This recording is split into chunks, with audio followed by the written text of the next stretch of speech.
নমস্কার বন্ধুরা, SSC GD কনস্টেবলের ফিজিক্যাল ডেট নিয়ে একটি মেসেজ কিন্তু ভাইরাল হচ্ছে। যেই মেসেজে লেখা রয়েছে যে সেপ্টেম্বর মাসের 9 তারিখ থেকে ফিজিক্যাল শুরু হচ্ছে। ঠিক আছে, ইন ডিটেলসে সমস্ত কিছু জানবো, কতটা রিয়াল কতটা ফেক সমস্ত কিছু বলবো। তোমাদের প্রত্যেকে বলছি ভিডিওটা অবশ্যই শেষ পর্যন্ত দেখতে চেষ্টা করতে।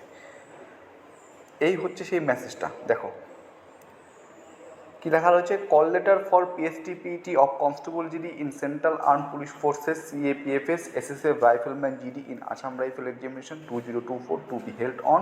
দেখতে পাচ্ছ 9/9/2024 ফর সিআরপিএফ রিক্রুটমেন্ট। ঠিক আছে, এর পাশাপাশি তোমরা এখানে আরও দেখতে পারবে, এখানে লেখা রয়েছে এবং আরও কিছু বের হয়েছে। দেখো এগুলো এখানে বলছে লেটার ফর পিএসটি পিইটি, কিন্তু লেটারের উপর যে কল সিএ ডাবলটা হবে, এই কল লেটারের যে কলটা সেটা কি উপরে রয়েছে, তো সেটা টাইপিং মিস্টেক হয়ে গেছে যে বা যারা এগুলো করেছে। ঠিক আছে, এখানে লেখা আছে 13 তারিখ থেকে। এখানে যেটা লেখা আছে সেটা হচ্ছে 13ই সেপ্টেম্বর থেকে তার ফিজিক্যাল শুরু হচ্ছে। অর্থাৎ মনে করে এভাবে বোঝাতে চেয়েছে যে বা যারা এটা করছে যে প্রত্যেকের মোবাইলে মেসেজ এসেছে, কারো ফিজিক্যাল 9 তারিখ থেকে শুরু হয়েছে, মানে আলাদা আলাদা করে। ঠিক আছে, ইন্ডিভিজুয়াল, কারো ফিজিক্যাল শুরু হতে চলেছে 13 তারিখ থেকে। ঠিক আছে, তো কতটা সত্যি কতটা রিয়াল দেখো। এরকম যদি মেসেজ চারিদিকে ছড়িয়ে পড়ে তো পাঠেদের মধ্যেও কিন্তু একটা সমস্যার সৃষ্টি হয়। আমার কেন মেসেজ এলো না, সত্যি কি মেসেজ এসেছে, এরকম বিভিন্ন প্রশ্ন জানাতে। তো দেখো আমি এখানে তোমাকে একটা কথা বলছি, তোমরা মন দিয়ে শুনবে, কারণ তোমরাই পারো এর সত্যতা খণ্ডন করতে। ঠিক আছে, তোমরাই পারো এর সত্যতা খণ্ডন করতে। দেখো তোমার একটা কথা বলি, 2024 সালে তোমরা যারা এবার এক্সাম দিচ্ছ তারা নিশ্চয়ই 2022 যখন এক্সাম হয়েছিল, হতে পারে সেখানে তোমরা কেউ সিলেক্টেড হয়েছো বা সিলেক্টেড হওনি। যারা সিলেক্টেড হওনি তারা নিশ্চয়ই 2024-এর জন্য প্রস্তুতি শুরু করছো।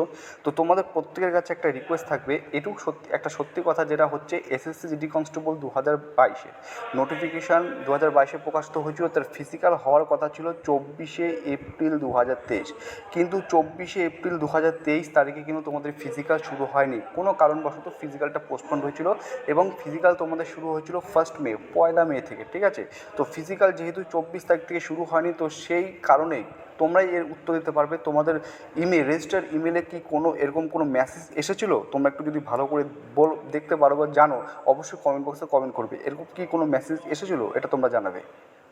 যদি হ্যাঁ বলো যে হ্যাঁ, তাহলে এটাকে থেকে কপি করা হয়েছে, এটাকে থেকে কপি করে এটা তৈরি করা হয়েছে, এটার থেকে কপি করে এটা তৈরি করা হচ্ছে। ঠিক আছে, তো এটা তোমরা অবশ্যই জানাবে আমাকে যে 2023-এ যে তোমাদের ফিজিক্যালটা হওয়ার কথা ছিল 24শে এপ্রিল থেকে, ফিজিক্যালটা কিন্তু পোস্টপন্ড হয়েছিল, যেটা মে মাসের 1 তারিখ থেকে শুরু হয়েছিল। যেহেতু ফিজিক্যালটা পোস্টপন্ড হয়েছিল, তো তোমাদের পরবর্তীকালে তোমাদের কি প্রত্যেকের যে রেজিস্টার্ড ইমেল আইডি আছে সেখানে কি কোনো মেসেজ এসেছিলো ডিরেক্টর জেনারেল সিআরপিএফের তরফ থেকে, সেটা তোমরা অবশ্যই আমাকে জানাবে। ঠিক আছে, তো এই নোটিফিকেশানটাকে এখন ভিডিও শেষ করার সময় একটা কথাই বলছি, এই যে নোটিফিকেশানটা, এই নোটিফিকেশান তরফ থেকে এই চ্যানেলের পক্ষ থেকে বলা হচ্ছে সম্পূর্ণ ফেক। যে বা যারা ছড়াচ্ছে এখন তারা কোনো আর নোটিশ ছড়াচ্ছে না, তারা এখন এরকম পদ্ধতি অবলম্বন করছে। ঠিক আছে, সম্পূর্ণ ফেক, তোমরা নিশ্চিন্তে থাকো, তোমরা প্রত্যেকেই নিশ্চিন্ত থাকো, এটা হচ্ছে সম্পূর্ণ ফেক একটা নোটিফিকেশান। ঠিক আছে, তো সঠিক আপডেট পাওয়ার জন্য, রিয়েল ইনফরমেশন পাওয়ার জন্য চ্যানেলের সাথে তোমরা প্রত্যেকে জুড়ে থাকবে, সঠিক আপডেট দেওয়ার চেষ্টা করব।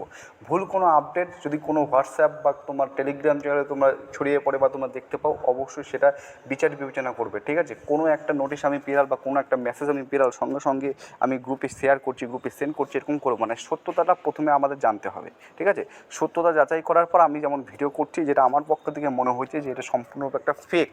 ঠিক আছে, কিছুজন এই কাজটা করেছে। এখন তোমরা তোমাদের মতামত কমেন্টের মাধ্যমে অবশ্যই তুলে ধরার চেষ্টা করো। চলো, ভিডিওটি এতটুকুই ছিল। সবাই সুস্থ থাকবে, ভালো থাকবে। জয় হিন্দ।